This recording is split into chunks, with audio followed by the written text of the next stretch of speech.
Welcome. Today we're diving into a quick tutorial on how to disable message requests on Instagram. If you're looking to streamline your notifications and maintain your peace of mind, you're in the right place. Let's get started. First, grab your Android device and open the Instagram app. Once it's loaded, look for your profile picture at the bottom right corner of the screen. Tap on it to access your profile. Next, in the top right corner, you'll see 3 horizontal lines. Tap those to open up the menu, where you'll find various options.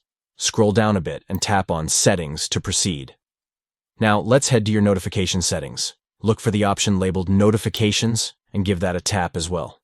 This will guide you to all the notification settings, including those related to messages. Once you're in the Notifications menu, find and tap on Messages. Here, you can manage how Instagram handles incoming messages and requests. Finally, focus on the section under Message Requests.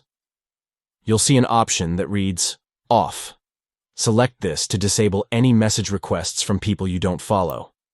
And there you go. You've successfully turned off message requests on Instagram.